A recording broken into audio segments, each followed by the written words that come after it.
Everyone and नमस्ते। आप सभी का एक बार फिर से स्वागत है आप सभी के अपने यूट्यूब चैनल रूहानी किस्से में।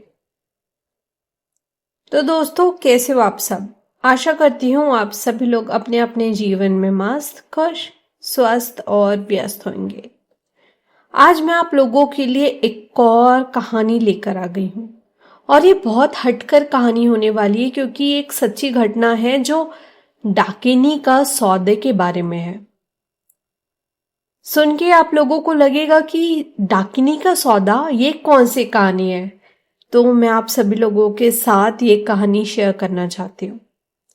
क्या आपने कभी सोचा है कि दौलत के लालच में इंसान इतना अंधा हो सकता है कि अपनी ही औलाद की कुर्बानी दे दे?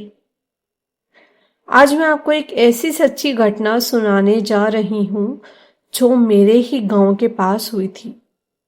और सच कहूं तो जब पहली बार मैंने ये कहानी सुनी थी, मेरी रूह कांप गई थी। राजस्थान के एक छोटे से कस्बे में मीनाबाई नाम की एक औरत रहती थी। वो कोई खास अमीर नहीं थी, लेकिन उसकी ख्वाहिशें बहुत बड़ी थी। सोने के गहने पहनने का शौक, महंगे कपड़े। लोग कहते थे कि वो अक्सर एक बात दोहराती थी, पैसा चाहिए, जैसा जहां से भी हो, बस पैसा चाहिए, चाहे जहां से भी आए, पैसे चाहिए। कुछ ही दिनों में लोगों ने नोटिस किया कि उसके घर पर अचानक दौलत आने लगी। सोने की चूड़ियां, चांदी के बर्तन और नोटों के बंडल। सब चौंक गए। किसी को समझ नहीं आया कि ये सब कहां से आया। लेकिन तभी उसके घर से रात को अजीब आवाजें आने लगी। कभी किसी औरत की तेज हंसी, कभी किसी बच्चे के रोने की चीखें और कभी लोहे की जंजीरों में घिसटने की आवाज। एक रात गांव की ही एक औरत, जिसे सब चंदा काकी कहते थे, दूध देने उसके घर गई।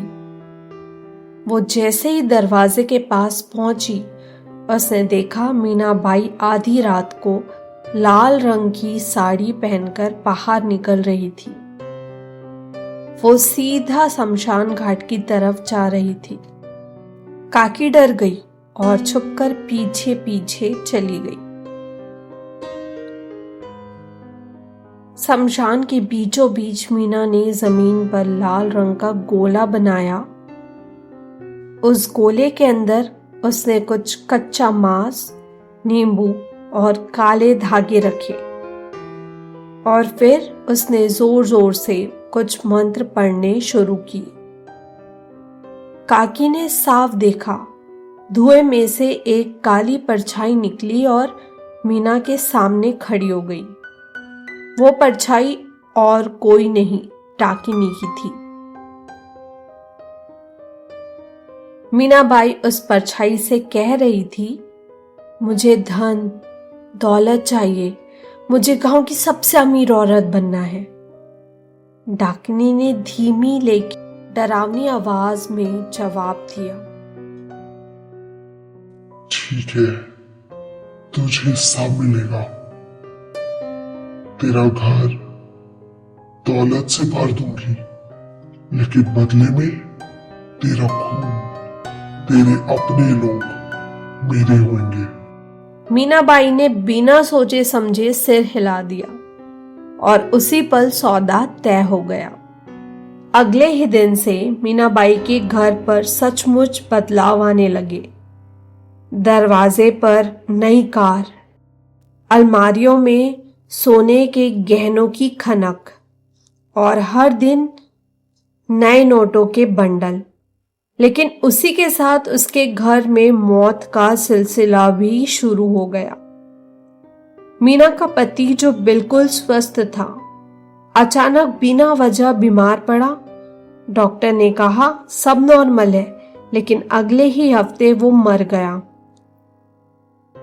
लोगों ने कहा ये डाकनी का पहला सौदा पूरा हुआ। मीना ने फिर भी लालच नहीं छोड़ी।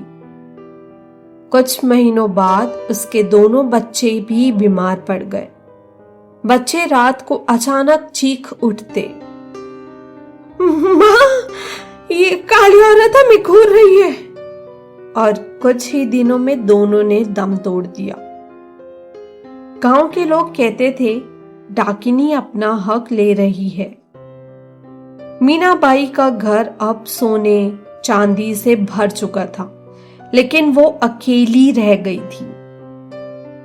लोगों ने आखिरी बार उसे देखा था, वो शमशान की तरफ दौड़ रही थी और चिल्ला रही थी, मुझे मेरा सौदा वापस चाहिए, मेरी औलाद लौटा दो।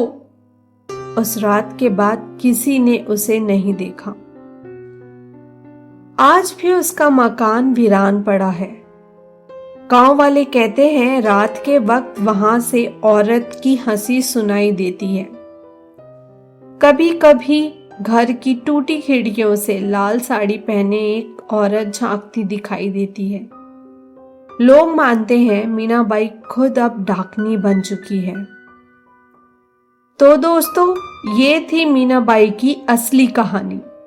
लालच के चक्कर में उसने अपनी पूरी जिंदगी बर्बाद कर ली। आप सोचिए, अगर आपको कभी जिंदगी में ऐसा कोई ऑफर मिले, दौलत या रुतबा पाने का, क्या आप वो सौदा करेंगे? सोचिएगा जरूर। तो दोस्तों, इतनी थी आज की कहानी। आशा करती हूँ आप सभी को ये कहानी अच्छी लगी होगी। अगर ये कहानी थोड़ी सी भी अच्छी लगी हो तो इस कहानी को एक लाइक और मेरे चैनल को सब्सक्राइब करना मत भूलिएगा। साथ ही अगर आप लोगों के पास भी ऐसे कोई कहानी और किस्से हैं जो बहुत ज़्यादा खौफनाक है और इंटरेस्टिंग है और आप लोग चाहते हैं मैं अपने चैनल पर लेकर आऊं, तो आप सभी लोग मुझसे इंस्टाग्राम से जुड़ सकते हैं।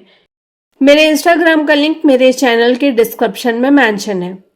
तो चलिए, आप सभी लोगों से फिर से मुलाकात होगी एक और किस्से के साथ, एक और कहानी लेकर। तब तक के लिए बाय बाय, टेक केयर, अपना खूब सारा ध्यान रखो and thank you for watching.